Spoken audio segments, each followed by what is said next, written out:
اعوذ باللہ من الشیطان الرجیم، بسم اللہ الرحمن الرحیم، الحمد للہ رب العالمین، الصلاۃ والسلام علی محمد وآلہ الطیبین الطاہرین۔ السلام علیکم ورحمۃ اللہ وبرکاتہ۔ قال رسول اللہ صلی اللہ علیہ وآلہ وسلم ان الحسین مصباح الہدی وسفینۃ النجاۃ۔ حضرت محمد مصطفیٰ صلی اللہ علیہ وآلہ وسلم نے فرمایا، بے شک حسین ہدایت کا چراغ ہے اور نجات کی کشتی ہے۔ یہ ایام عزا، یہ ماہ محرم جس میں ہم اور آپ اور تمام شیعان حیدر کرار، تمام ماتم داران حسین مظلوم کربلا اس مہینے کا پورے سال انتظار کرتے ہیں، اور اس مہینے میں عزاداری کا ایک بخوبی اہتمام کرتے ہیں۔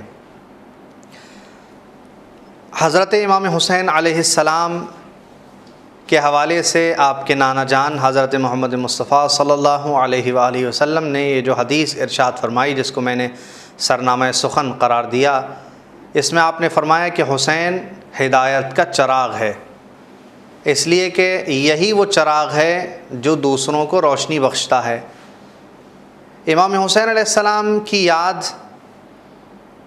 آپ کی یاد میں عزاداری، آپ کی یاد میں ماتمداری، آپ کی یاد میں تعزیہ داری، آپ کی یاد میں جہاں جہاں دنیا کے جس گوشے جس کنار میں پروگرام اور عزا منعقد کی جا رہی ہے، مجالس منعقد کی جا رہی ہیں اور ہر سال منعقد کی جاتی ہیں، یہ ہمیں کسی ذمہ داری کا احساس دلاتی ہیں۔ امام حسین علیہ السلام جو کہ ایک شہید کربلا ہیں، جو کہ انتہائی مظلوم ہیں، یہ ماہ محرم جو امام حسین علیہ السلام سے مخصوص ہے، اور ہمیں امام حسین علیہ السلام کی تعزیہ داری، ماتمداری اور عزاداری کے لیے بیدار کرتا ہے، اور ہمیں اس محرم کے چاند کا اتنی شدت سے انتظار رہتا ہے کہ ہم محرم کا چاند نکلنے سے پہلے اس کا اہتمام شروع کر دیتے ہیں، اس کی تیاری شروع کر دیتے ہیں۔ جن کے گھروں میں علم سجائے جاتے ہیں، جن کے گھروں میں مجالس برپا کی جاتی ہیں، یا جو عزا خانے کے ذمہ دار حضرات ہوتے ہیں، وہ عزا خانے اور اپنے گھروں کو مینٹین کرنا شروع کر دیتے ہیں۔ محرم کا چاند نکلنے والا ہے، امام حسین مظلوم کربلا کا سوگ منانے کے دن آ رہے ہیں، آپ پروگرام کی تیاری کی جا رہی ہے۔ یہ ساری چیزیں جہاں ہم عزاداری کرتے ہیں، یہ ہمیں کچھ سکھا بھی رہی ہوتی ہیں، اس لیے کہ امام حسین مظلوم علیہ السلام کی عزاداری ہماری ذمہ داری ہے، عزاداری ہماری ذمہ داری۔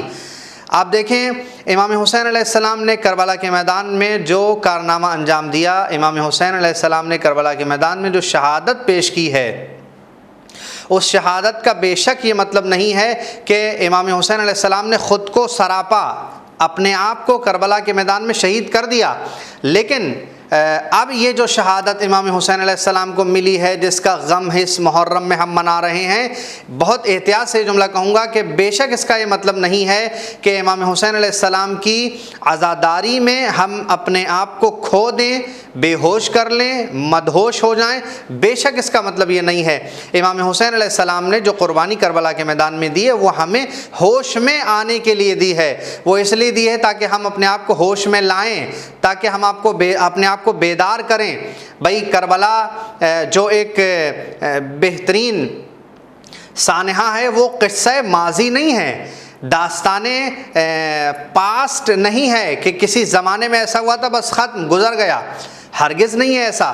اس لیے کہ کربلا قصہ ماضی سمجھ کے اگر کوئی بھلا دے یا بھلانے کی کوشش کرے تو ہرگز ایسا ہو نہیں سکتا، اس لیے کہ کربلا ہمیشہ زندہ ہے، اور مرور زمان کے ساتھ ہم نے دیکھا، آپ نے بھی دیکھا ہوگا، اور سارا زمانہ دیکھ رہا ہے کہ کربلا زندہ و جاوید ہے اور اپنی دلیل پیش کرتی ہے۔ اس لیے کہ آپ اندازہ لگائیے سن 2005 میں یا سن 2010 میں کربلا اور کربلا کا سوگ منانے والے، ماتمداری اور عزاداری کرنے والے افراد کی تعداد جتنی تھی، کیا آج سن 2021 میں بھی اتنی ہی ہے؟ اتنی نہیں ہے. اس 2021 میں کہیں زیادہ عزادار کی تعداد بڑھ چکی ہے. اس لیے ہم نے دیکھا بہت سے ایسے قریے، بہت سے ایسے گاؤں، بہت سے ایسی جگہیں جہاں پہلے آج سے 10 سال پہلے عزاداری نہیں تھی، مگر آج دیکھیں وہاں بھی عزاداری ہے. یعنی یہ کربلا نئی نئی جگہ پہنچ رہی ہے، یہ کربلا نئے نئے دلوں کو آباد کر رہی ہے. یعنی بہت سے ایسے افراد کہ جو پہلے اس کربلا کو نہیں سمجھتے تھے مگر آج سمجھتے ہیں. پہلے امام حسین مظلوم علیہ السلام کو نہیں جانتے تھے، آپ کے کارنامے سے واقف نہیں تھے، آپ کی شہادت کی خبر نہیں تھی، مگر آج ان تک یہ خبر پہنچی ہے. یعنی کربلا کوئی ایک ایسی کہانی یا کوئی ایک ایسا قصہ نہیں ہے جو کسی گزشتہ زمانے میں ہوا تھا اور اب ختم ہو گئی یہ بات. نہیں، کربلا ہمیشہ زندہ ہے، ہر سال زندہ ہے. جیسے جیسے زمانہ آگے جاتا رہے گا کربلا آگے جاتی رہے گی اور کربلا مزید زندہ ہوتی رہے گی، دلوں کو زندہ کرتی رہے گی. تو اب ہماری ذمہ داری یہ ہے، عزاداری ہماری ذمہ داری. عزاداری میں ہمیں کیا کرنے کی ضرورت ہے؟ اہتمام عزائے سرکار سید الشہداء علیہ السلام کرنے کی ضرورت ہے. امام حسین مظلوم علیہ السلام کے غم میں گریہ کرنا ایک پہلو ہے، اس بات کو بہت اچھی طرح سمجھنے کی ضرورت ہے. امام حسین مظلوم علیہ السلام کی مظلومیت پر گریہ کرنا، کربلا کی یاد میں مجلسیں منعقد کرنا، ان پہ رونا، آنسو بہانا، یہ ایک پہلو ہے. لیکن امام حسین مظلوم چونکہ گریہ ہم اس لیے کرتے ہیں کہ آپ کی کربلا میں اتنی المناک شہادت ہے کہ قیامت تک نہ ایسا ظلم کسی پر ہوگا، نہ کربلا سے پہلے کسی کے اوپر ایسا ظلم کیا گیا. یعنی حد یہ ہو گئی ہے کہ اس ظلم کو سننے کے بعد روایت ہے، مشہور جملے ہیں جو آپ نے مجلسوں میں سنے ہیں، علماء اور ذاکرین پڑھتے رہتے ہیں کہ اگر پتھر اٹھایا جاتا تھا تو اس کے نیچے سے خون نکلتا تھا.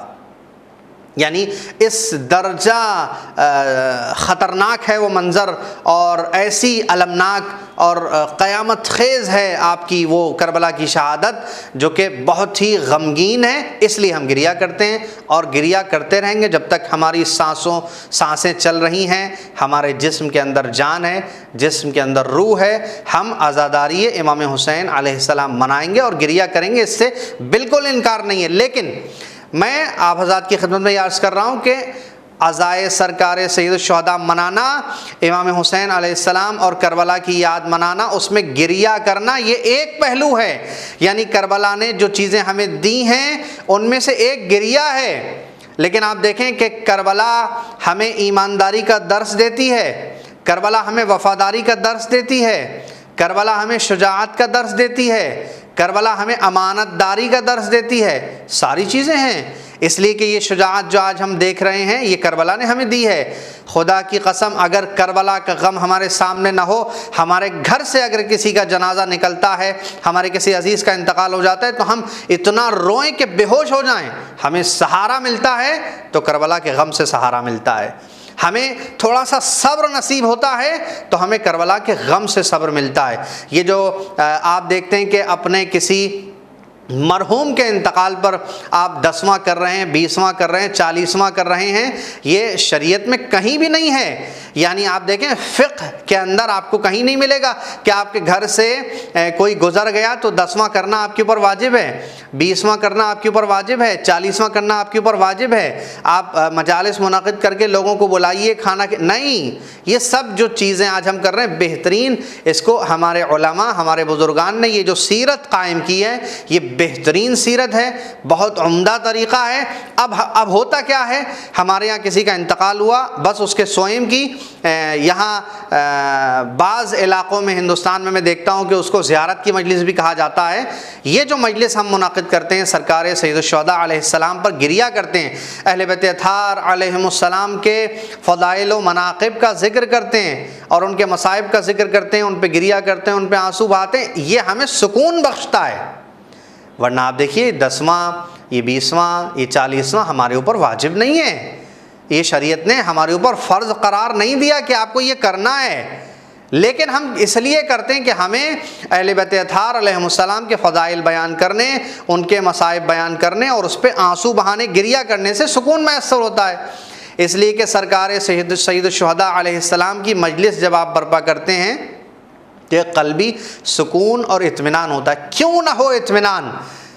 میں آپ کو بتاتا ہوں، ہمارے گھر میں کسی کا انتقال ہوا تو جب ہمارے گھر میں کسی کا انتقال ہوا اور اس کا جنازہ اٹھا قبرستان گیا، ہم رو رہے ہیں، گریہ کر رہے ہیں، ہمیں صبر نہیں آ رہا ہے، ہمیں بے چینی ہو رہی ہے، ہمیں تکلیف ہو رہی ہے، لیکن جب ہم دیکھتے ہیں وہ سامنے سارے مناظر جو تاریخ کی روایتیں پڑھنے سے ذہن میں ہمارے آتے ہیں، ہمارا دماغ کام کرنا چھوڑ دیتا ہے کہ یہ تو کیا مصیبت ہے، جنازہ گھر سے اٹھا ہے تو کفن بھی ملا ہے، جنازہ گھر سے اٹھا ہے تو شان سے قبرستان گیا ہے، جنازہ قبرستان گیا ہے تو شان سے دفن کیا ہے۔ نماز جنازہ میں ایک لمبی تعداد میں افراد موجود ہیں جو نماز جنازہ پڑھ رہے ہیں، لیکن ہائے کربلا دیکھیں جہاں سرکار سید الشہداء کا جنازہ یوں ہی پڑا ہوا ہے، کفن میسر نہیں ہے، 3 دن تک جنازہ کربلا کے میدان میں پڑا ہوا ہے۔ یہ ساری داستان، یہ سارا واقعہ، یہ سارے مصائب، یہ ساری مصیبتیں، یہ سارا گریہ جو جناب زینب نے اپنے بھائی امام حسین علیہ السلام پر کیا، یہ ساری چیزیں جب ہم مجلس کے اندر سنتے ہیں تو ہمیں صبر آتا ہے، ہمیں سکون آتا ہے۔ پھر ہم یہ سوچتے ہیں کہ ہماری لاکھوں جانیں قربان، ہمارے لاکھوں سلام، ہم سب قربان اپنے آقا مولا حسین پر کہ جن کی مظلومیت اور جن کی شہادت اتنی المناک ہے کربلا کے میدان میں، تو یہ ہمارے گھر سے جنازوں کا اٹھنا کچھ بھی نہیں ہے، ہمارے گھر سے کسی کا انتقال ہو جانا کچھ بھی نہیں ہے۔ رسومات کے مطابق اگر ہمارے حالات بھی اچھے نہیں ہیں تو پڑوسی آ کے کفن دینے کے لیے تیار ہوتا ہے۔ کسی کا مسلمانوں میں جنازہ ایسا نہیں ہوتا کہ مسلمان کا جنازہ رکھا ہوا ہے مگر کفن دینے کے لیے کوئی تیار نہیں ہے، کوئی نہ کوئی آتا ہے، غسل و کفن دیتے ہیں، جنازے کو بڑی شان سے قبرستان لے کے جاتے ہیں۔ تو ہمیں سرکار سید الشہداء ابی عبداللہ الحسین علیہ السلام کی مجلسیں سکون دیتی ہیں اور ہمیں بتاتی ہیں کہ دیکھو کربلا ہے جو تمہیں صبر دے رہی ہے، کربلا ہے جو تمہیں استقامت دے رہی ہے۔ تو ہم کربلا سے ایک یہ صبر لیتے ہیں۔ اچھا اب آ جائیے شجاعت کی منزل پہ۔ میں انشاءاللہ عرض کروں گا آپ کی خدمت میں کہ کربلا ہمیں کیا کیا درس دیتی ہے، کربلا سے ہمیں کیا کیا سبق ملتا ہے۔ اب کربلا جہاں اس کو منانا اور اس کی یاد منانا ہماری ذمہ داری ہے، وہاں ہمیں تھوڑا سا ہمارے نوجوانوں کو اور ہم سب کو اس بات پر غور کرنے کی ضرورت ہے کہ ہم یہ جو سرکار سید الشہداء علیہ السلام کی مجالس منعقد کر رہے ہیں یا اہتمام عزا کر رہے ہیں، اس کا مقصد بھی تھوڑا سا سمجھیں۔ ہم جو ہے اہتمام عزا کر رہے ہیں، بے شک کریں، لیکن ہم عزادار ہیں، اور ایک عزادار کو بالکل ویسے ہی ایکٹیویٹیز کرنا چاہیے، ویسے ہی افعال کرنا چاہیے، ویسے ہی اذکار کرنا چاہیے، ایسے کام اور ایسا ذکر کرنا چاہیے کہ جس سے امام حسین علیہ السلام راضی ہوں۔ بالکل ایسا نہ ہو کہ ہم مجلسیں کرنے میں ایسے کمپٹیشن یا ایسے مقابلے کریں، انجمن بازی کریں یا اس طرح کے کام کریں کہ جس سے ہم آپس میں ایک دوسرے کے دلوں میں نفرتیں پیدا کر دیں۔ اب کر کیا رہے ہیں؟ سرکار سید الشہداء کی مجلس کا اہتمام کر رہے ہیں۔ میں بھی حسین ابن علی کا چاہنے والا ہوں، سامنے والا بھی حسین ابن علی کا چاہنے والا ہے، وہ تھرڈ پرسن ایک فلاں انجمن وہ بھی حسین ابن علی کا چاہنے والا، ہم سب مل کر اپنے شہر میں، اپنے قریے میں، اپنے گاؤں میں کیا کر رہے ہیں؟ ہم عزاداری سرکار سید الشہداء برپا کر رہے ہیں، ہم امام حسین علیہ السلام کی عزاداری کر رہے ہیں۔ تو ہم کم سے کم اس بات کا خیال رکھیں کہ امام حسین علیہ السلام آخر کیا چاہتے ہیں۔ جناب زینب سلام اللہ علیہا نے امام حسین کے قتل کے بعد کربلا سے آپ جب آ گئی ہیں، واپس آئی ہیں شام سے کربلا، اور کربلا کے بعد جب وطن واپس آئی ہیں تو آپ کا مقصد کیا تھا؟ آپ جگہ جگہ اپنے بھائی امام حسین کی شہادت کو عام کرتی چلی ہیں۔ سب سے پہلی عزادار ہیں جناب زینب اور امام سید سجاد، ان لوگوں نے مجلس عزا کا اہتمام کیا ہے۔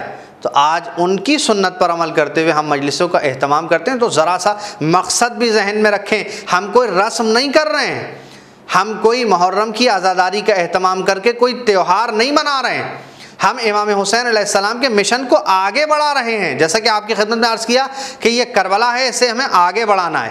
جیسے ہمارے بزرگوں نے یہ کربلا ہمیں دی ہے، ایسے ہی ہم اس کربلا کو اپنے بچوں کو دے کے جائیں گے، تاکہ ہمارے بچے اپنے بچوں کو یہ کربلا دے کے جائیں۔ چونکہ کربلا ہمیں ورثے میں ملی ہے، کربلا ایک زندہ و جاوید ہے۔ بار بار عرض کیا آپ کی خدمت میں کہ قصہ ماضی نہیں ہے، کربلا قصہ ماضی نہیں ہے، کربلا حال ہے۔ کربلا ہمیشہ ہر دور کی کربلا ہے، کیونکہ ایک ظلم جب بھی ہوگا، ظالم جہاں بھی پیدا ہوگا، مظلوم جس دور میں بھی پایا جائے گا، کربلا کو وہاں یاد کیا جائے گا۔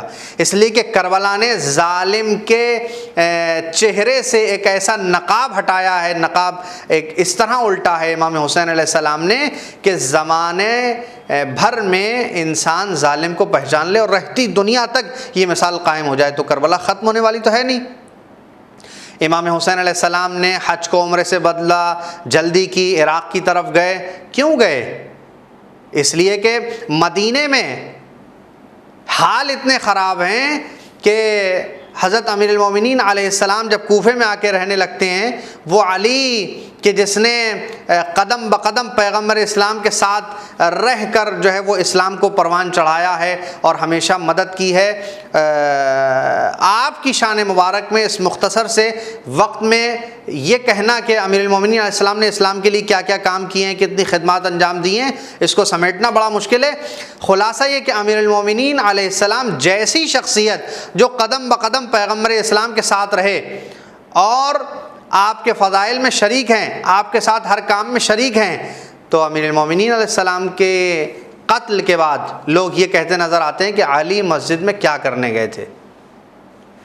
اگر امام حسین علیہ السلام مدینہ چھوڑ کر کربلا کے میدان میں نہیں آتے اور اس طرح آپ جو ہے وہ میدان میں لا کے دشمن کی نقاب نہیں الٹواتے، تو شاید خاموشی سے امام حسین علیہ السلام کو شہید کر دیا جاتا اور کسی کو پتہ بھی نہیں چلتا۔ لیکن امام حسین علیہ السلام نے کیا کیا؟ آپ کے بھائی امام حسن علیہ السلام نے جو صلح کی تھی، آپ نے ساری داستان اور سارے پیچھے کے بیک گراؤنڈ کو سمیٹا اور لے کر کے آپ میدان کربلا میں آ گئے۔ اب کربلا کے میدان میں آپ نے کیا کیا؟ ظالم کی ایسی نقاب الٹی کہ دنیا جب تک قائم ہے قیامت تک کوئی بھی انسان کسی ظالم سے دھوکہ نہ کھائے۔ تو اب آپ دیکھیے، جہاں بھی ظلم ہوگا، جہاں بھی ظالم ہوگا، جہاں بھی مظلوم ہوگا، وہاں کربلا ہوگی، کربلا کی یاد ہوگی، اور ہمیشہ کربلا زندہ رہے گی، جاوید رہے گی، آباد رہے گی، ذکر کربلا ہوتا رہے گا، عزاداری سرکار سید الشہداء منائی جاتی رہے گی۔ اور اسی لیے ہم کہتے ہیں کہ کربلا کوئی ماضی کی بات نہیں ہے، کربلا ہر دور کی بات ہے، کربلا ہر حال کی بات ہے، ہر زمانے کی بات ہے، ہر شہر کی بات ہے، ہر دل کی بات ہے۔ اسی لیے ہم سب مل کر کربلا کو ہر دل میں پیدا کریں، ہر دل میں جگائیں، اور بس سامنے اس مشن کو رکھیں، اس مقصد کو رکھیں کہ جو امام حسین علیہ السلام کے بعد آپ کی بہن زینب لے کر آگے بڑھ رہی ہیں۔ تو ہم انجمن بازی، ہم کوئی بھی پروگرام اگر کر رہے ہیں تو اس میں ذرا بھی کمپٹیشن نہیں ہونا چاہیے۔ انجمن چاہے کوئی بھی ہو، مجلس چاہے کسی بھی ادارے کی برپا ہو رہی ہے، مقصد ایک ہے، وہ کیا ہے؟ سرکار سید الشہداء حضرت امام حسین علیہ السلام کی عزاداری کرنا ہے، امام سید سجاد اور جناب زینب سلام اللہ علیہ ان کی سنت کو انجام دینا ہے، اور ہمیں ہر دل میں عزاداری کو زندہ رکھنا ہے۔ آئیے ہم دعا کریں، محمد وآل محمد کے صدقے پروردگار محمد وآل محمد کے صدقے ہمیں ایک بہترین حقیقی عزادار بننے کی توفیق عنایت فرما، اس پرآشوب زمانے میں اختلافات سے ہمیں محفوظ فرما۔ اللہ بحق زہرا و ابیہا و بعلہا و بنیہا، ہمیں سرکار سید الشہداء کی مجالس عزاداری کا زیادہ سے زیادہ اہتمام کرنے کی توفیق عنایت فرما۔ والسلام علیکم ورحمۃ اللہ وبرکاتہ۔